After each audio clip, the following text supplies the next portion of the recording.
on here. We're going to go ahead and get started. I got quite a bit of ground to cover. So let's open up with a word of prayer and then we'll dive in. Father in heaven, thank you for this time we have to come together and study of your word. I just pray that our study might be edifying and encouraging and most of all honoring to you, Father. Help us to have clear minds at this time so that we can just focus our hearts and minds on your word today. Thank you for all that you're doing in our lives, Father. Be with those who are not able to be with us, whether they're sick or traveling. In your son's name we pray these things. Amen. All right. Let's open up to Judges chapter 13.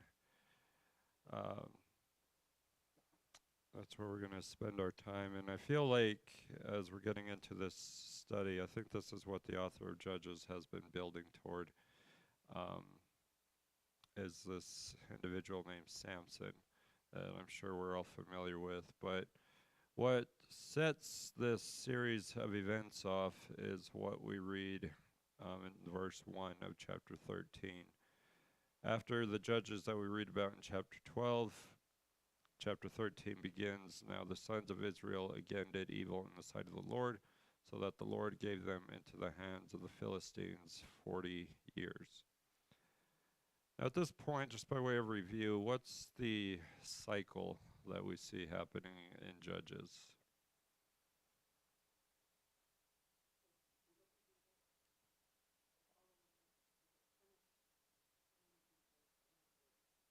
Okay, and what happens? What does the judge do?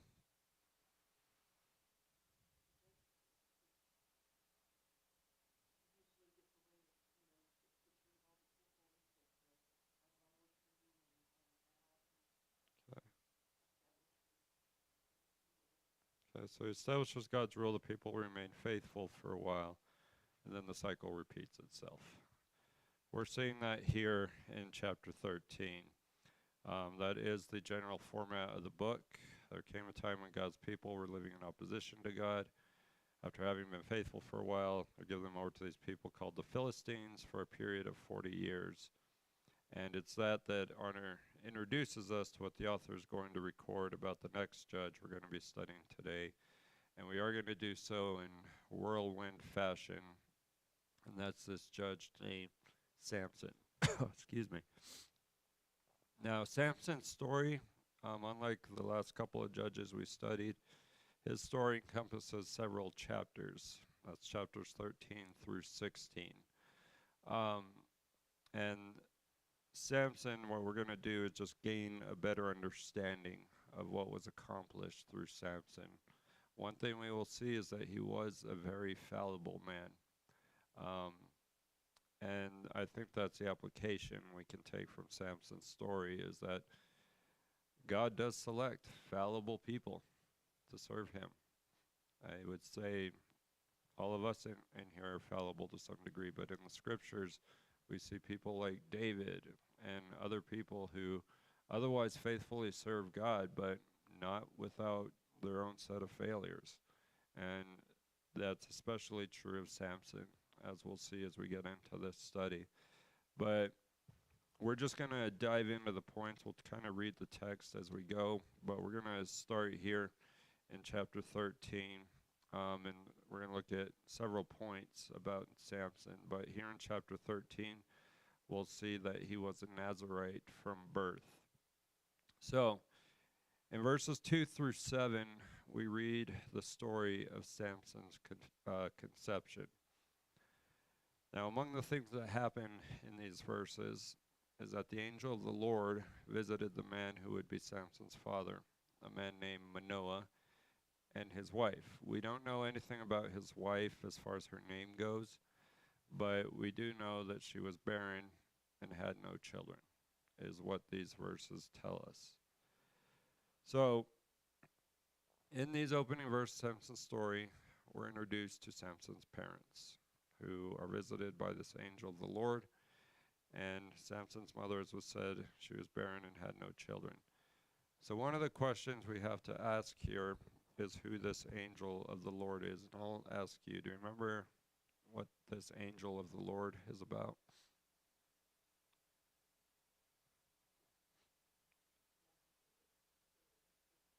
It's a messenger that delivers good news, or news, just generally speaking, whether it's good or bad. But sometimes this angel of the Lord has been interpreted to be God himself and appearing as an angel. God can do that. And that's because there are certain instances where this individual is worshipped and the worship is not rejected. But here, as far as the context of Samson's story, the point of emphasis is that this angel of the Lord informed Samson's mother that she would conceive and give birth to a son. But if we look there at verse 4, what are the instructions that are given?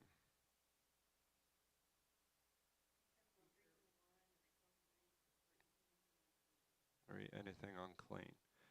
If we go on to verse 5, the point is made shall conceive and birth a son, but it also told no razor shall come upon his head, for the boy shall be a Nazarite to God from the womb, and he shall begin to deliver Israel from the hands of the Philistines. Now, can anyone tell me what the Nazarite is? What that has to do with, in other words? If not, that's okay, because I'm going to tell you. It's a vow. Yeah. That's it.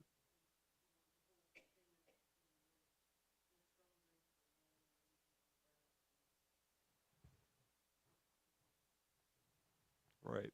So this was all part of this vow. It was a special vow that people took. We read about it in Numbers chapter 6, verses 1 through 6. But if you were going to take this vow, these are the requirements you had to live by. And it was a vow made before God. Now, based on the definition of the word, that word Nazarite means you were separating yourself to live in service to God. I'm sorry, I'm a little congested this morning, so that's why my voice might sound a little funny. But this angel of the Lord, the point he's making is that from birth, Samson would be a Nazarite, and that's why he gives the instructions that he gives here. So don't drink any strong drink. Don't participate in anything unclean, and then after this boy is born, no razor shall come upon his head. Questions or comments on verses 1 through 7? Okay. Now, with all that being true, in verses 8 through 20, the author records a conversation between Manoah and God, and it's through this angel of the Lord that deals with a request that Manoah makes of God to learn more about what he and Samson's mother should do for the boy Samson. Now, beginning verses 8 through 10 of this section, the text says, "Then Manoah entreated the Lord and said, O Lord, please let the man of God whom you have sent come to us again, that he may teach us what to do for the boy who is to be born. God listened to the voice of Manoah, and the angel of God came again to the woman as she was sitting in the field. But Manoah, her husband, was not with her. So the woman ran quickly and told her husband, Behold, the man who came the other day has appeared to me." So Manoah had made the request for this angel of the Lord to come back, but who does the angel of the Lord come back to initially? Just to the wife. Again, she's unnamed. We don't know her name. But following those things, beginning in verse 11 and going through verse 20, Samson's mother calls Manoah to come meet with the angel of God, at which point Manoah asks a series of questions of the angel, as well as offering to prepare food for the angel consisting of a young goat. Now, furthermore, the questions Manoah asks here are questions that deal with what Samson should do with his life and the angel's name. But how does the angel, I'll save that question. Now, in response, then, the angel of God reminds Manoah and his wife of what kind of person Samson will be. Now, as I said before, one of the questions Manoah asks here is what the angel's name was. Now, there in verse 18, how does the angel respond?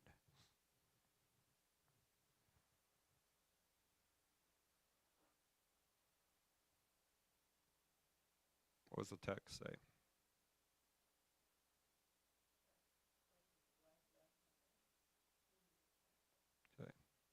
So that's how the angel responds to that question. Now, this word wonderful could also be translated as incomprehensible. So what the angel seems to be saying to Samson here is, don't bother asking or not to Samson, to Manoah, don't bother asking my name because the name is incomprehensible. Now again, that's just a possibility, but our translators have translated it as wonderful. But this is all part of that larger conversation of what should we do with the boy Samson? Let me prepare a meal for you. But that's something the angel also regrets, or not refuses. My words aren't working today. But the text says, beginning in verse 19, so Manoah took the young goat with the grain offering and offered it on the rock to the Lord, and he performed wonders while Manoah and his wife looked on. For it came about when the flame went up from the altar toward heaven that the angel of the Lord ascended in the flame of the altar. When Manoah and his wife saw this, they fell on their faces to the ground. So they're eventually falling before God in worship, but it's all because of what's happening through this angel of the Lord.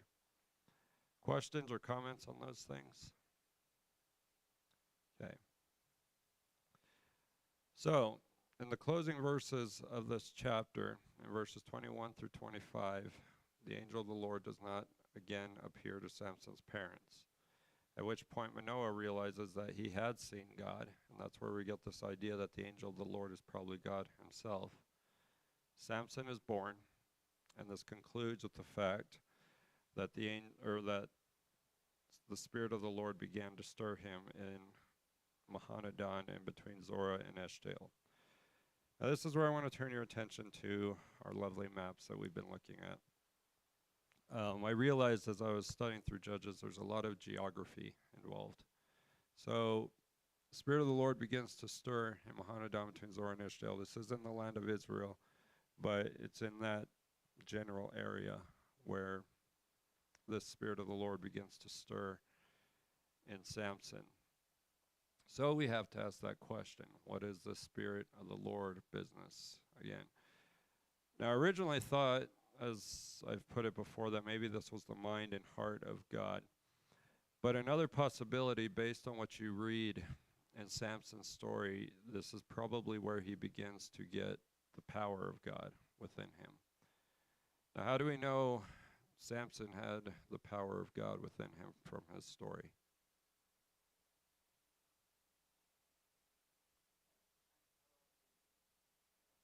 That's it. I thought of it as supernatural, but otherworldly, yeah. So, yeah, he had God's strength within himself because he was strong. Crazily strong, we might say. But yes, the best word for it is supernatural strength. And that's why we might be able to suggest that in this context, the term Spirit of the Lord might refer to the power and presence of God in his life. So, putting everything in chapter 13 together, the point we should see about Samson is that he was called to be a Nazirite from birth. And he was separated in his service to God, is what that means. So, this brings us into chapter 14, the second point about Samson that we're going to see. And the point we'll see from this chapter is that he married a Philistine who was given to his friend.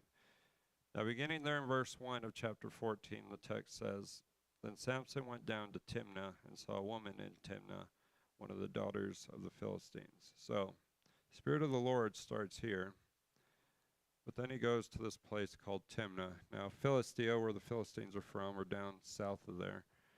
Israel's over on the east. But he's up here in Timnah. He sees this woman. Now, how is this woman identified there in verse 1?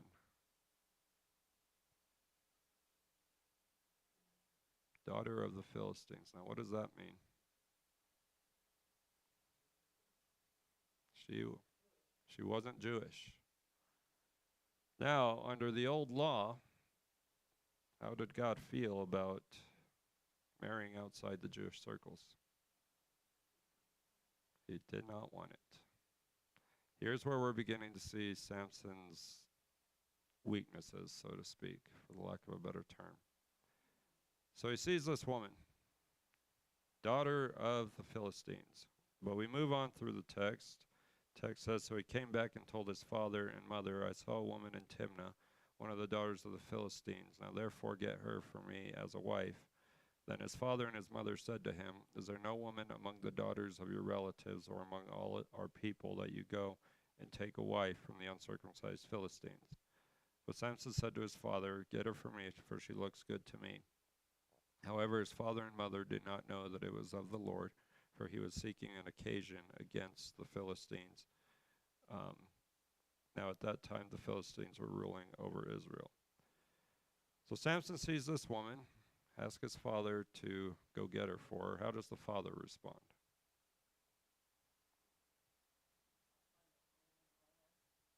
That's a question to ask. Well, what about among our people? Tries to change his mind is what he's doing. But what's the Lord's role in all this? What did the father and mother not know? Verse 4. It was part of God's plan. The text says he was seeking an occasion against the Philistines. Can anyone tell me what that means? What was God's plan according to that statement?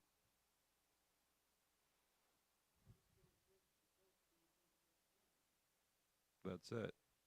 That's what that seeking an occasion against the Philistines. Through this desire of Samson, God was going to carry out his judgment against the Philistines. Now, that doesn't make what Samson does right, but Samson has made up his mind.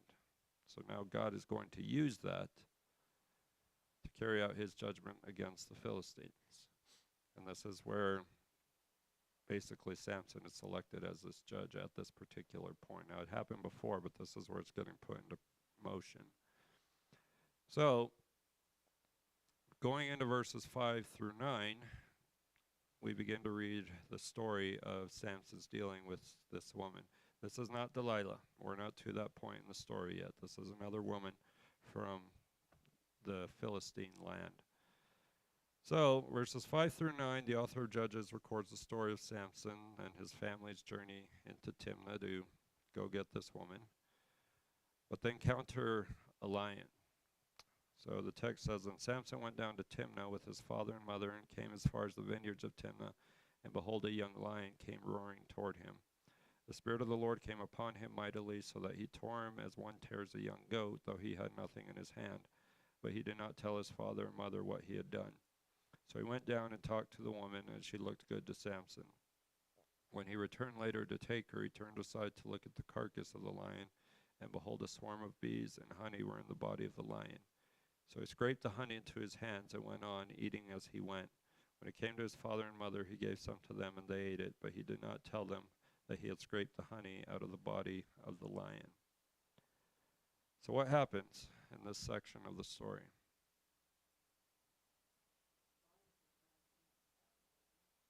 What's that?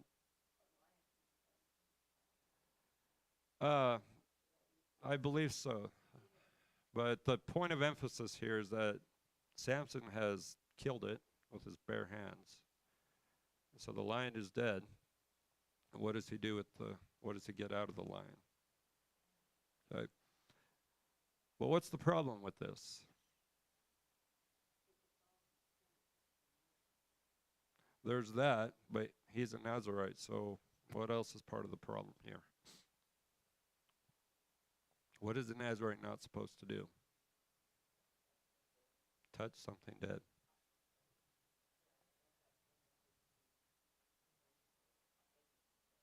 I think it's anything dead, based on what the Nazarite vow involved. So, yeah, so he's already violated his vow at this point. And I think that's what the author is emphasizing here.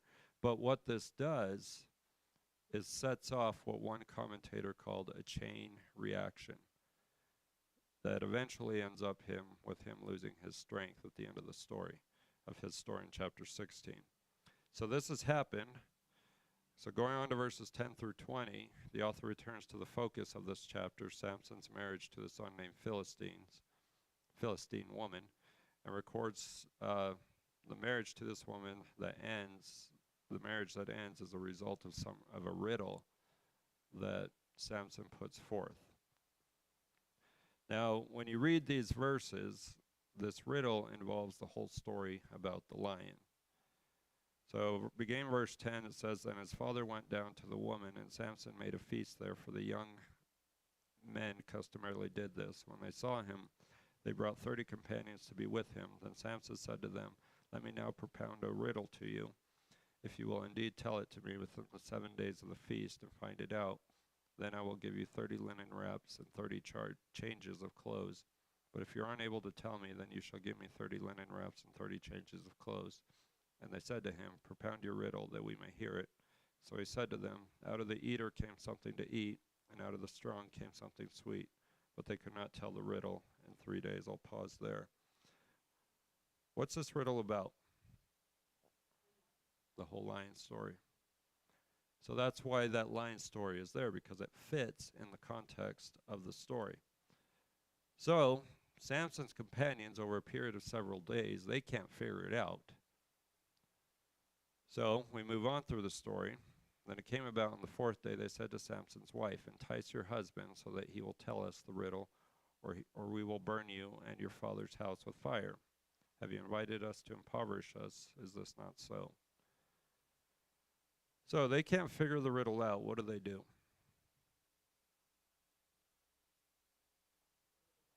They go to the wife. Tell him to tell us the answer. We move on through the story. Samson's wife wept before him and said, "You only hate me and you do not love me. You have propounded a riddle to the sons of my people and have not told it to me." And he said to her, "Behold, I have not told it to my father and mother, so should I tell you?" However, she wept before him 7 days while their feast lasted, and on the 7th day he told her, because she pressed him so hard.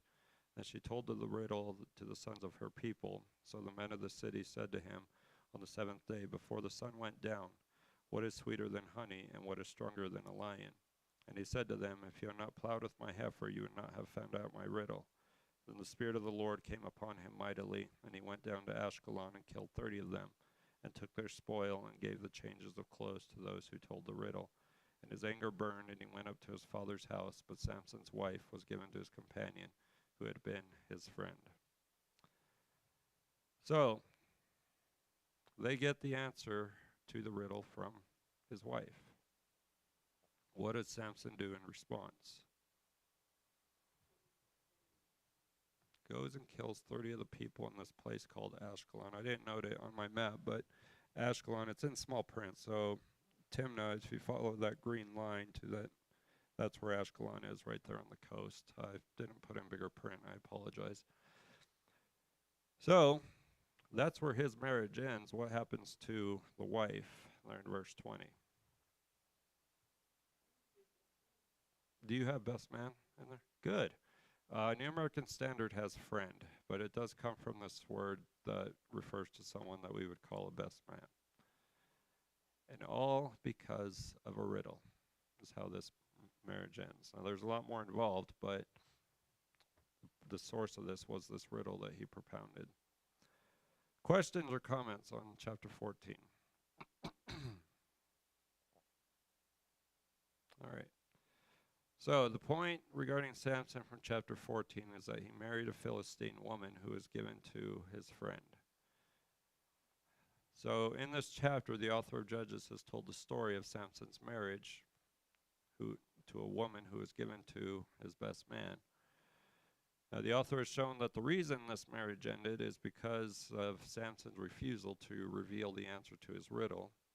That was ultimately revealed to the men of the city of Ashkelon, and they're destroyed because of what they pressured Samson's wife to do, and they issued a threat in the process. But that brings us into chapter 15, the third point, where Samson destroyed the Philistines. Now, this point is introduced with the author of Judges beginning to record another story about Samson, verses 1 through 8. Now, it says, beginning there in verse 1 of chapter 15, "But after a while, the time of wheat harvest, Samson visited his wife with a young goat and said, 'I will go into my wife in her room,' but her father did not let him enter. Her father said, 'I really thought that you hated her intensely, So I gave her to your companion. Is not her younger sister more beautiful than she? Please let her be yours instead. Samson then said to them, This time I shall be blameless in regard to the Philistines when I do them harm. Samson went and caught 300 foxes and took torches and turned the foxes tail to tail and put one torch in the middle between two tails. When he had set fire to the torches, he released the foxes into the standing grain of the Philistines, thus burning up both the shocks and the standing grain, along with the vineyards and groves. And the Philistines said, Who did this? And they said, Samson, the son-in-law of the Timnite, because he took his wife and gave her to his companion. So the Philistines came up and burned her and her father with fire. Samson said to them, Since you act like this, I will surely take revenge on you. But after that, I will quit. He struck them ruthlessly with a great slaughter, and he went down and lived in the cleft of the rock of Edom. So, in these verses, what does Samson go to do? They're in verse 1.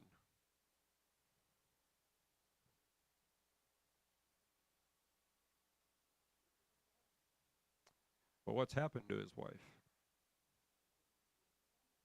Okay, that's what's happened. Now, when we read those verses, who's the one that gave his wife over? Her father. So part of what's implied here is that Samson didn't know this had happened. Because the father thought, well, I thought you hated her. So Samson naturally gets angry at this because his father, or her father, has done this. So he promises to bring harm. How does he do it? Foxes and torches. He ties these foxes together. I would have loved to have seen this. And he lights torches between their tails. And what does he do? What's the result? Lets them loose and burns up all the crops. So, the Philistines get angry. Samson's response to this is that he once again promises revenge. And in verse 8, says he struck them ruthlessly with a great slaughter, and he goes to live in this rock of Edom. That's up near the original area that we've been dealing with. Questions or comments on verses 1 through 8?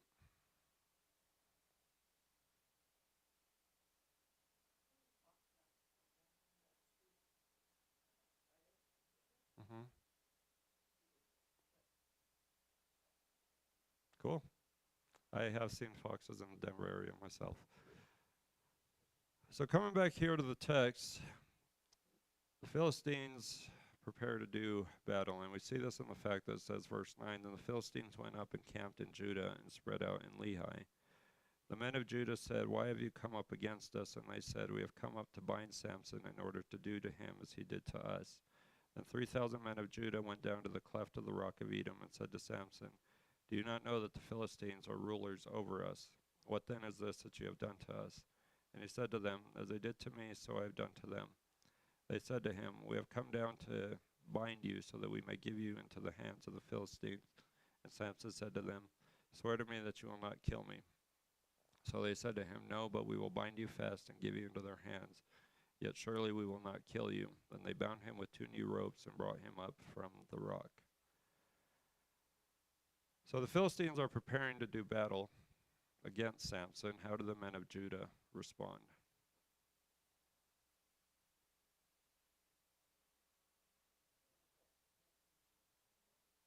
That's it.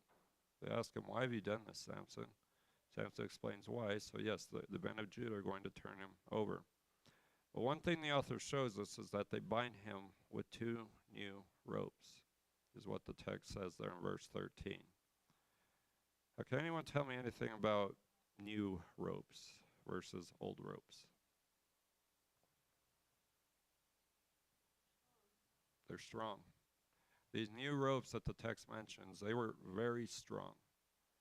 Now, why would they need to use 2 new ropes to bind up Samson? To help make sure he couldn't get out. They knew how strong Samson was, at least to some degree. But Samson escapes. We see that in verses 14 through 19. When he came to Lehi, the Philistines shouted as they met him, and the Spirit of the Lord came upon him mightily, so that the ropes that were on his arms were as flax that is burned with fire, and his bonds dropped from his hands. So he escapes. And the next thing he does is he finds a fresh jawbone of a donkey and kills 1,000 men.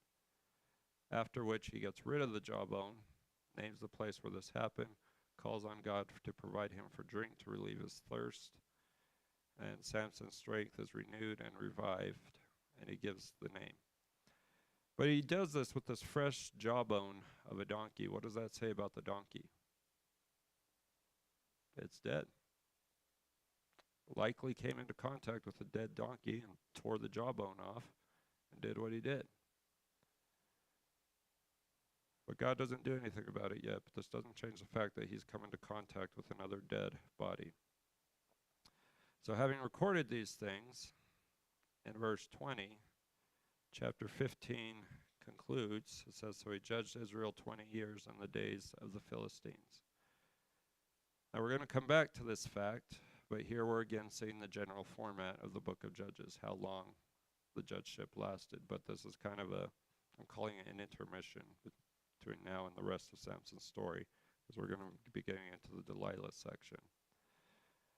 So what the author does not yet record is Samson's burial and death. We're going to see that a little bit later. But putting chapter 15 together, all these verses, the point we should see about Samson is that he destroyed the Philistines. The author has shown that Samson did this despite having been tied with 2 new ropes, and he did this with just the fresh jawbone of a donkey. So that brings us into chapter 16. The final point about Samson is that he died with the Philistines. Now this point is introduced with the author of Judges recording verses 1 through 3. And this part deals with Samson's encounter with the harlot in the region of Gaza. So at this point we're moving down the map again, and Gaza is right there on the coast. So he goes down to Gaza. Who does he see? What's this harlot, in other words?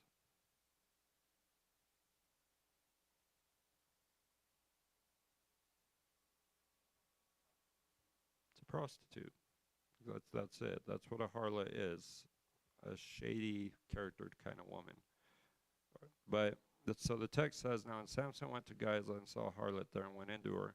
When it was told to the Gazites, I think that's how you pronounce it, saying, Samson has come here, they surrounded the place and lay in wait for him all night at the gate of the city.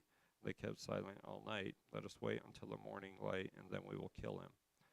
Now Samson lay until midnight, and at midnight he arose and took hold of the doors of the city gate and the 2 posts and pulled them up along with the bars. Then he put them on his shoulders and carried them up to the top of the mountain, which is opposite Hebron. So he's gone to Gaza. He's done something with this harlot. What do the people from Gaza do?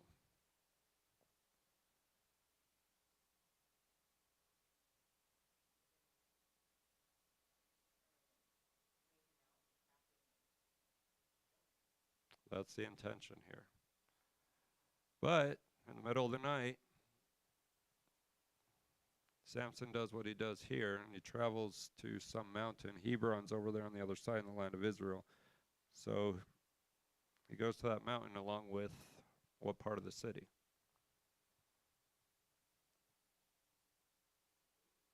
The city gates. Again, an example of his strength. These were big door type things.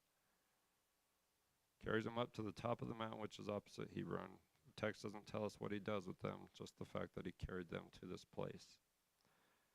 So that brings us into verses 4 through 14. The most famous part of Samson's story, his dealings with a woman named Delilah. Now he leaves Gaza, and he travels up to this area called the Valley of Sorek. Text says, after this it came about that he loved a woman in the Valley of Sorek, whose name was Delilah. So beginning in verse 4, we read that verse. There's just some brief background information about Delilah, is that she lived in this Valley of Sorek, again up there near Timnah, where we started. So having given this information in verses 5 through 14, we read his dealings with her. It says, the lords of the Philistines came up to her and said to her, entice him and see where his great strength lies, and how we may overpower him, that we may bind him to afflict him. Then we will each give you 1,100 pieces of silver. Now what are they asking Delilah to do?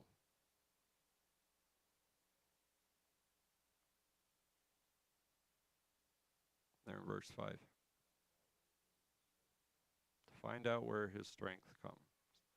Now as a result, clear through verse 14 are a series of exchanges between Samson and Delilah, where Samson is deceiving her about where his strength truly comes from. As evidenced by the fact that the Philistines, they're multiple times trying to bind Samson, but they're unsuccessful. But then we come to verse 15. Delilah says, how can you say I love you when your heart is not with me? You have deceived me these 3 times and have not told me where your great strength is. It came about when she pressed him daily with her words and urged him so that his soul was annoyed to death. So he told her all that was in his heart and said to her, a razor has never come on my head, for I have been a Nazarite to God from my mother's womb. If I am shaved, then my strength will leave me, and I will become weak and be like any other man. So what happens there? What's Delilah doing? He tells her the truth. Why?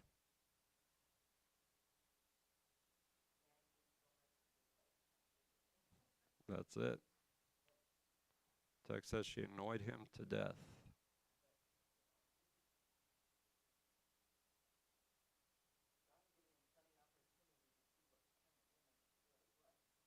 Yeah. Yeah. He's been.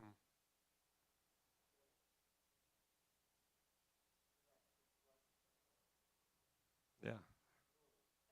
Like we said at the beginning, Samson was a very fallible man. But this is still the individual God selected to seek that occasion against the Philistines. So he's told her the secret. The lords of the Philistines come back, put the money in her hands that they promised her. That's verse 18. Verse 19, she made him sleep on her knees, called for a man, and had him shave off the 7 locks of his hair, and she began to afflict him, and his strength leaves him.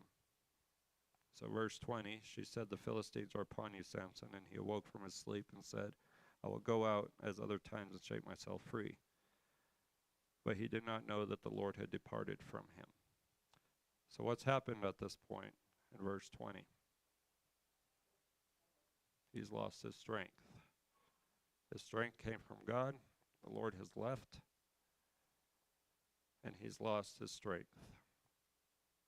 The result? What happens to Samson? He's in prison and his eyes are gouged out. So the author, or part of the picture the author is painting here, is that Samson's been humiliated. So, going on to verses 22 through 30, the author of Judges builds on what has been said. Samson's hair begins to grow out again. Verses 23 through 27, these lords of the Philistines, they're together. How are they using Samson?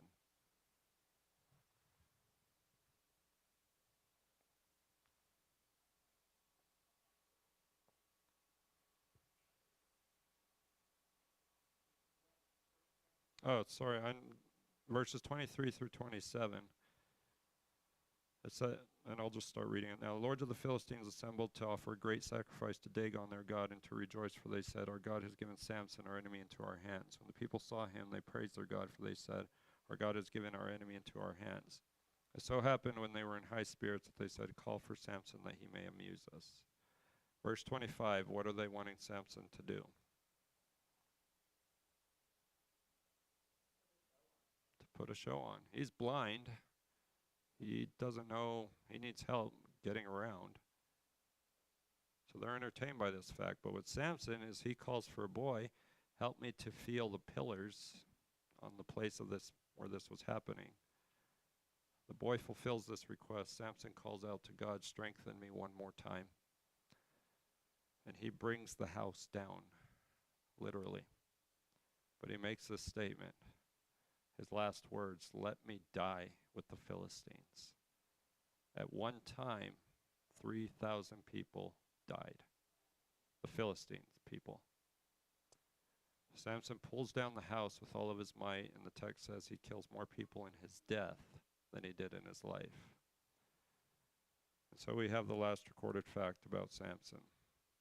Then his brothers and all his father's household came down, took him, brought him up, and buried him between Zorah and Eshtaol in the tomb of Manoah his father. Thus he had judged Israel for 20 years. So this is the end of Samson's story that follows the general format. There's the fact of his death and then his burial, and this is where he's buried, in his father's tomb, back where we started, somewhere between Zorah and Eshtaol.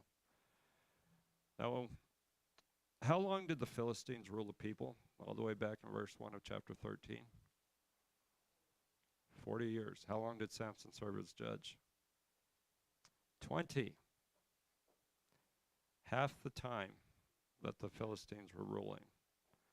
So it's been said that Samson's defeat of the Philistines was an incomplete defeat. And that's because he only judged for half the time. But he died with the Philistines. So wrapping this all up, Samson was a specially selected man. Part of it is because of his fallibility. He was specially selected because he was a Nazarite. He was specially selected because he married a Philistine woman. He was specially selected because he destroyed the Philistines. And he was specially selected because he died with the Philistines. So what's the application? God selects fallible people to serve him. Samson was a fallible man. He made compromises in his service to God, but God still used him. In the same way, even though we are fallible people, God still uses us. Now that's something we can take encouragement in, because even though we are fallible, God loves us enough to ask us to serve him through our infallible Lord Jesus. Any other questions or comments today?